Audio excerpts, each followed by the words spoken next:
Good afternoon, everyone on the interwebs. My name is Jared, and this is my channel, Mazda B3K.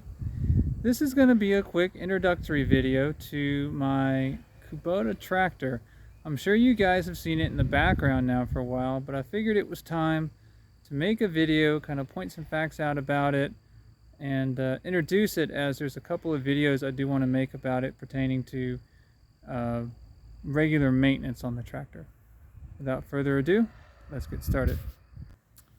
So this, ladies and gentlemen, is my Kubota L2501 tractor with the LA525 loader arm and bucket that I affectionately call Kenny, as I have tried to kill it multiple times and it just will not die. It just keeps coming back.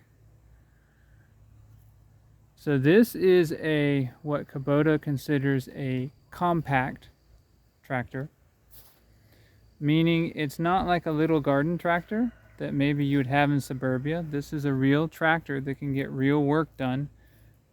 It has a PTO in the back there. It still has the cover on it, because I haven't had a powered utensil to implement to put in the back, I should say. And I've had this, I think this is year 3, and I have found that it's one of the most used tools on my property. And as a reminder, I'm on 5 acres of land in the woods, and pretty much any time that a change needs to happen, I have to make that change myself, whether it be clearing land or cutting up trees or any of the many other things that I do with this tractor.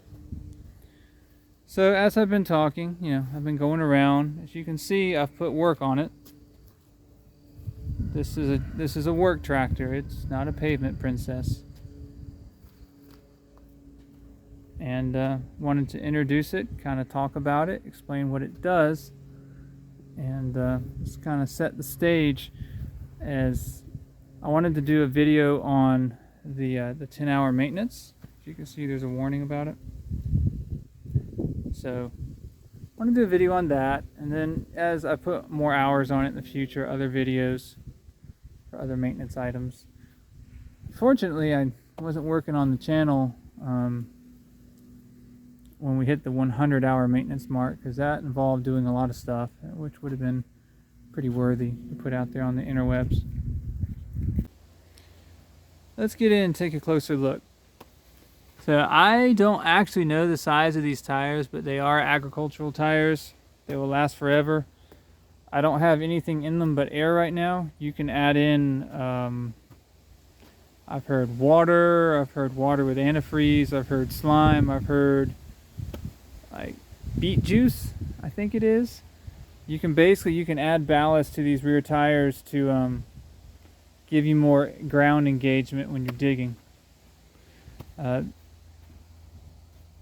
Here's the front. As you can see, it's got multiple lugs. I don't know, this is a full float axle. I would actually have to look that up. But come to think of it, it probably is, because this is a 4-wheel drive. 4-wheel drive control is here. Right now it's in 4-wheel drive. If you push it, I think you push it down. Yeah, there it goes. Now it's in 2-wheel drive mode. But 4-wheel drive is way more better. So, see here, this is a hydrostatic tractor, which means both its lifting power and its movement is driven by a hydraulic pump. So basically what the engine does is it drives the hydraulic pumps to make this thing do what it does. We'll get to the power barn here in a minute. So we've got a cow catcher up front. You can pull this back so that you can pop the engine, pop the hood, get to that. We do have the loader arms. LA525 is the model on that. And this is a 5-foot bucket. It is pretty darn useful for carrying things. You can move a lot of dirt with this. It has a total lifting capacity in low at full throttle of like, I think 1,200 pounds or so. So in a lot of ways, this tractor is very right sized for what I do. I wish I had something bigger for digging because I have a very rocky yard, but I didn't have that kind of money. Things not cheap. So as you can see, we've got a big nest of hydraulic lines here that go out to the loader because of the control arm here. So this controls the loader arm up and down and lets you curl the bucket. This locks the controls in case you accidentally bump it or something. And then these are the hydraulic lines coming down into the pump assembly, and that's one of the filters. So there's two filters, one on either side. One is for the hydrostat and one's for the transmission. They are super similar, so you need to pay attention whenever you work on that. We do have a cup holder. We do actually have running lights and turn signals here. So this is street legal. This tractor is street legal. Its top speed at full throttle in high range is a whopping 11 miles an hour if you can hold on to it, because it bucks you like a Bronco. There is zero suspension on this thing. See, so here's the ranges that I mentioned. You go from low to high. You've got some neutrals in the middle. And basically, when you're wanting maximum torque, put it in low. When you're looking for max speed, put it in high. When I tootle around, I put it in medium, and when I mean business, I put it down in low. I believe this is seat tilt. Never really used it. This lets you move the seat around. Come around to the other side. Oh, this thing here, if you're not a tractoring person, this is called the ROPS, Rollover Prevention System. And the idea is if the tractor gets rolled, this keeps the tractor from crushing the operator. Sometimes it works, sometimes it doesn't. You can fold it down for convenience or transport, but you're supposed to keep it up in operation, and I've got the room, so I never fold it. Let's see what else we got. This is our rear PTO raise lower control, which is over here. It controls this linkage over here and that one there. And that raises and lowers your rear implement. Right now I have a box blade with rippers on it. It's pretty handy around here. It's pretty good at ripping out rocks and smoothing dirt, and pretty good for clearing brush too, surprisingly. We have our parking brake. This is our treadle pedal. So you have forward, reverse. It's the other part of the parking brake. You have a multi-stage ignition system. So you do have a glow plug position. This is my poor beleaguered step. It is seeing hard service. It got pretzeled up when this thing got rolled once, and kind of beat it back into shape, make it serviceable. It's like $60 for a new one, so not real worried about it. This is the differential locker, so if you need that extra little bit of grunt, you push this down with your heel of your boot, and that locks the differential in the rear. And sometimes that can help you move stuff. So we're in the driver's seat now. We have a steering wheel. This is our throttle control. Top is low throttle, and then you pull it down for maximum throttle. We do have an instrument panel. Pretty simple. You've got fuel on the left, your hour meter in the middle, and that's pretty important because vehicles like this, you do maintenance by hour, not by time per se. You'll see there's a little spot there. That's for running the rear PTO. When you actually have a powered tool, you need to keep the RPMs about right there so that the PTO functions correctly. And lastly, we have a temp gauge. Got, getting this up, there we go, much better. We have our hazards, we have our turn switch, turn left, turn right, headlights on, runners on, headlights off, and that's about it. As far as all the various knickknacks, this This is actually PTO engaged. This one's actually important. I don't have a powered implement, so I don't use it.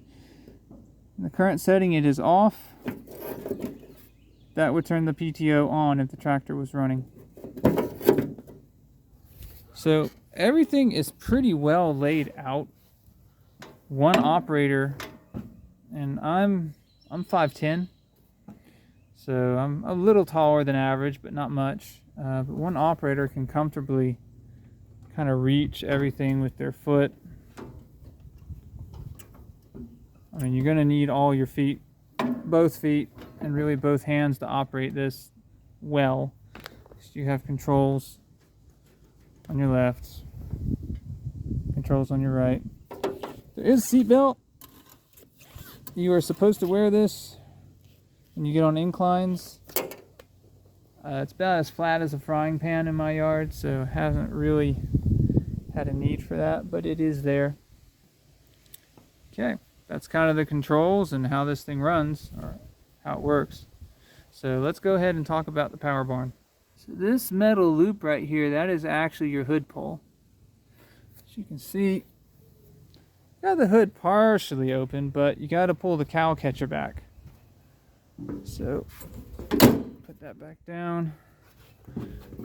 And oh, I think I need both hands for that. Just a second. All right, it's getting a little cool outside, so I'm going to give it a little glow. Give it about 5 seconds worth. You get some indicators. And then clutch down. All right, right up. So that raises the arms down. And when you swing this to the right, lowers the bucket. Swing it to the left. That raises the bucket. And you just push the pedal to go. Just like that.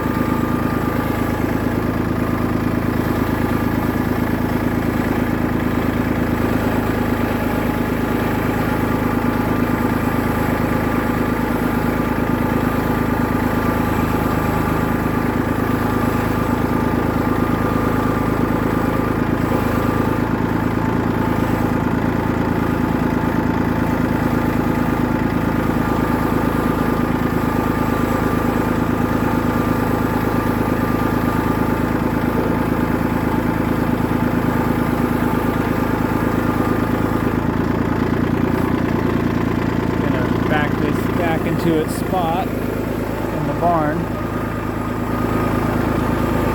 Backup camera.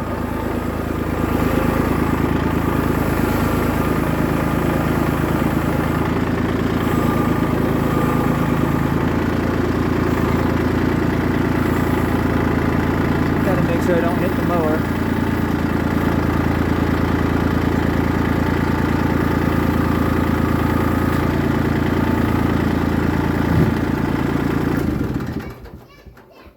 Go. Alright guys, that's going to do it for my introduction video for Kenny, my L2501 Kubota tractor.